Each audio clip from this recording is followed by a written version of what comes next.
All right, if there is one tip that I would have for learning a foreign language, it would be this. Hi, my name is Tim. Throughout high school and college, I spent about 4 semesters studying French. And throughout that experience and some research that I've done, I found quite a number of techniques and strategies that I wish somebody had told me back when I started learning French that would have saved me a lot of time and energy and frustration in the process. So in this video, I'm going to share my top 9 strategies that I've come across for learning languages from my own personal experience, research, and experience from friends and family. And in the last couple of points, I'm going to talk about some specific online utilities and websites that I think really accelerate the process of learning a foreign language. So stick around to the end of the video for that. The first point is that you want to have a clear reason for learning a language. Now, this is a mistake that I made. When I was in school, my primary goal was simply to get an A in order to do well in school, move on to the next class. This is a very, very shallow reason. You want a reason for learning a language that will help you to endure through the difficult times of studying a language. So traveling, for example, is a great reason to learn a language. Another good reason would be to further your career. You're much more likely to be hired for a job position if you are able to speak fluently in another language. So that could be a perk of learning a language. Additionally, workers who are fluent in a foreign language tend to earn approximately 10 to 15% more than people who don't speak another language. Another reason for learning a language is if you have a friend who speaks a language that you're wanting to be able to communicate with. So for example, if you befriend somebody who is deaf, then you'll be motivated to spend a lot of time practicing the language in order to be able to communicate with them. So those are just a couple of examples of reasons that you might have to learn a language. But I think it's really important to sit down beforehand and think about why you really want to learn a language so that when it gets difficult, you have something to return back to. And I think having a really clearly defined reason for learning a language is beneficial in a couple of ways. First, it helps to motivate you to actually sit down and study.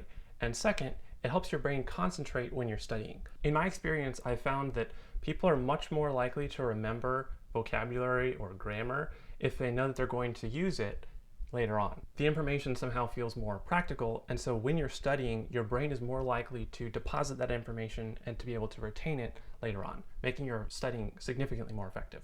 My second tip is to practice what is relevant to you.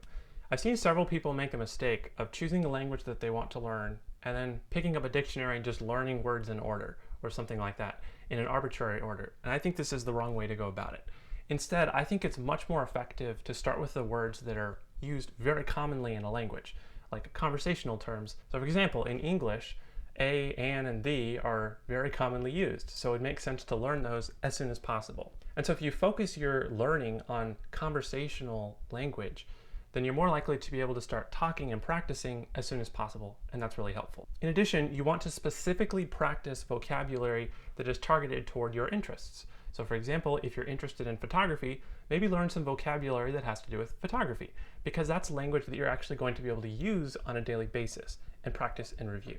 A metaphor that I like to think about is suppose that you wanted to get into carpentry, and you wanted to do that so that you could build tables. It probably would not be a good idea to start out by learning the intricacies of how to use a shingle froe, which is a really obscure carpentry tool that is used to make like slats, like wood slats. The reason is because you're probably never going to use it when you're building a table. So inevitably, you're going to forget the skill that you learned because you're not using it on a routine basis. Instead, it makes more sense to work on learning how to use a table saw or chisels, which are related to building a table, which is what you're interested in. In a similar way, when you're learning a language, you want to focus on the parts of the language that are going to be used most frequently and are tailored toward your interests so that you'll have a chance and opportunity to practice them often. Tip number 3 is to get started today. Now, there are a lot of different methods that you could use to learn a language. You could use online software like Rosetta Stone or Duolingo. You could sign up for a course. You could do one-on-one tutoring. You could just start reading books yourself and learn yourself. And I'm not really sure what the best technique is for learning a language. But if you're unsure of what technique to use in learning a language, I would recommend that you just get started. And the way that I would recommend doing that is by going to the App Store and downloading Duolingo. Duolingo is an app that will help you learn the basics of a language completely for free. So I think that if you're interested in getting started learning a language, this is the way that you should start. Just stop this video right now, go download Duolingo, I'll link it in the description, and get started. The last thing you want to do is spend a long time thinking through what the best sort of way to learn a language is and wasting a couple weeks or a month figuring this out instead of just getting started. Learning a language takes time, so just stop what you're doing, go download Duolingo and get started, and you can figure out whatever else you need to figure out afterward. Point number 4 is to immerse yourself. Chris Longsdale, a language and learning expert and TED presenter who did a TED talk on learning languages, likes to call this activity brain soaking. You want to give your brain some real-world application of the vocabulary and grammar that you're learning. So you want to be consuming books and movies and TV shows and concerts and music that are related to the language that you're trying to learn. Another great way to socially immerse yourself is through online chat forums, where you can read what's going on back and forth, you can copy and paste into Google Translate to see what people are saying, and you can respond as well. The goal is simply to immerse yourself into the language so that you get exposure and experience to what it sounds like when people are actually talking the language. My favorite method of language immersion is music, because you can pull up the song, listen to the song, then you pull up the lyrics in a different language, for me to be French, and then you pull up the English lyrics, and you can read through the lyrics and see what the different lyrics mean. And then the next time you hear the song, you'll be singing the song out loud, recalling the lyrics, and you'll be remembering what each of those words mean in English. So try to immerse yourself in the language. Tip number 5 is to practice with your friends and family. Now, you can practice drilling vocabulary and grammar, which is important, but more importantly, you can practice speaking, practice conversation. If you've ever been in a foreign language class before, you probably noticed that the professor takes a lot of time out of the class to allow the students to talk back and forth and practice conversations in their foreign language. This is because practicing conversation is super important in getting to be able to speak a language fluently. However, professors are limited by the time that they have in their class, but you're not, because you can go home and you can practice with somebody, one of your friends or somebody from your family. And while we're talking about foreign language classes, let me throw in a little tip. On the first day of class, when you walk in, I would recommend trying to look around and find somebody who looks particularly smart, like they're very interested in learning the language and like they want to be there. And then when the professor asks you to practice with somebody next to you, you can turn to the person next to you, introduce yourself to them, and start practicing with them. And in my experience, I found that having somebody to practice talking to who really wants to be there and is interested in the language will really push and stretch you and challenge you and allow for you to learn a lot quicker the language that you're trying to learn, rather than if you're paired with somebody who doesn't really want to be there and isn't interested in really learning the language. All right, if there is one tip that I would have for learning a foreign language, it would be this. Convince a family member or a close friend to learn the same language that you are. I did this with my sister and it was extremely helpful. I wanted to learn Spanish and she wanted to learn French. After a while, she convinced me that French was a good language to learn. So even though I wanted to do Spanish more, I decided to do French instead because it was more important to me that we were learning the same language.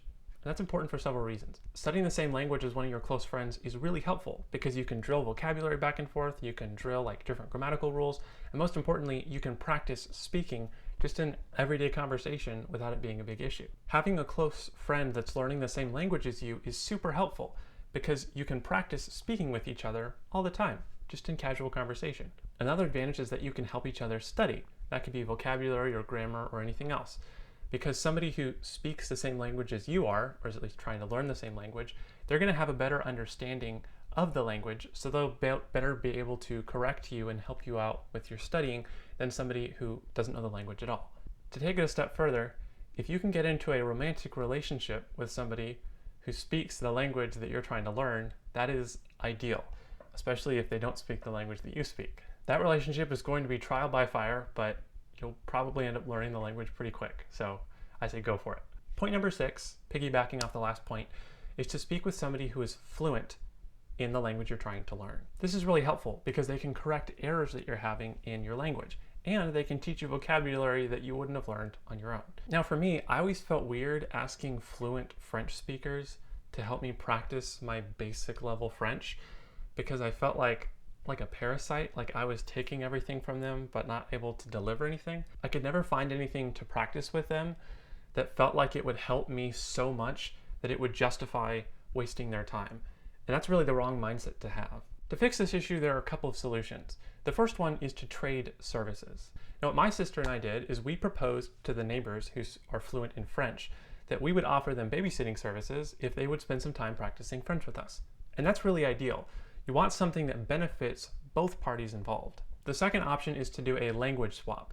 Now, there are a lot of resources out there to connect up people who want to learn each other's languages. There are different Discord servers and websites and different places where you can go to find somebody who wants to learn your language and is willing to help you learn the language that they know. So for example, I speak English and I want to know French, it could pair me up with somebody who's fluent in French but wants to learn English.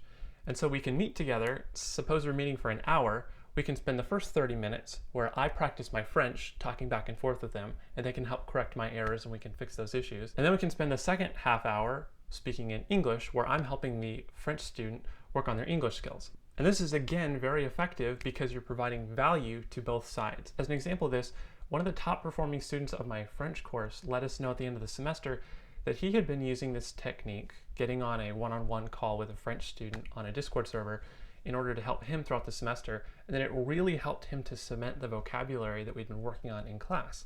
And he also said that he learned a lot about the sort of technicalities of the way that people actually speak in France that he would have never picked up on if he hadn't taken this opportunity. So this is a great opportunity. I would highly recommend this technique. Tip number 7 is to make it fun. Remember that learning a language is supposed to be a fun process, and the end result is supposed to be having fun. In my experience, I found it helpful to focus more on communicating with another person than the specific details of being a perfectionist. This is a point that TED presenter Mariana Pascal talked about in her TED Talk. She mentioned that in her experience, the students who tend to excel in learning a language are the ones who don't get too caught up on all the little nitpicky details of learning a language and focus more on what they can communicate with a foreign speaker. So try not to get too caught up in the weeds and have fun. Tip number 8 is to use a site called Forvo. Now, Forvo is a pronunciation dictionary that is extremely helpful when you're trying to learn how to pronounce new vocabulary in a foreign language. When you go in Forvo, you just type in the word that you're looking for and then hit enter, and then it'll show you a bunch of different pronunciations from different native speakers for that specific word. So you can narrow down, sort of crowdsource the pronunciation to the word. Whenever I would be studying French, I would have open one tab for Google Translate and another tab for Forvo. So whenever I find a word that I'm not familiar with, I can quickly look it up on both. And that's super, super helpful. So check out Forvo, link in the description. Tip number 9 is to use the Anki digital flashcards app. Now, Anki is sort of like Quizlet, but a whole lot better. Anki is super helpful for a couple of reasons. First, it uses active recall, which research shows is pretty much the most effective way of learning information. Using flashcards where you have to actively think about what the answer is instead of just reading the answer is significantly more effective than just, say for example, reading over your vocabulary list on your vocabulary sheet. If you look at the research, it's actually quite astonishing. The other benefit of using Anki above something like Quizlet is that it uses spaced repetition, which is another evidence-based studying technique. So when you're using Anki and you hit the button to turn over the card and it shows you the answer, it'll ask you how difficult it was on a scale from easy, medium, or hard, how difficult it was to answer the question. And so you can rate it. And then depending on what rating you give it, Anki will decide how long from now that it will give you the same question. So if you had no problem answering that question, then it'll wait a little bit longer to give you that question again, and it will prioritize questions that are more difficult for you. So it's sort of like using flashcards where you put the ones that you know to the sides so that you don't review them again, but the algorithm that it uses is really, really, really optimized for spaced repetition from a scientific perspective, so I would highly recommend it. Anki is basically the best way to learn like anything that's just rote memorization, but it's especially helpful for something like learning the vocabulary of a language. And I'm really disappointed that I didn't back in the day. And that's it. In my opinion, the top 9 strategies for studying for a foreign language. Hopefully you found something that you didn't know and that was useful. If so, maybe share this video with your study group. Of course, if you have any other recommendations for how to study for a foreign language, definitely leave those in the comments below. Until next time, I hope you have a wonderful day. Cheers.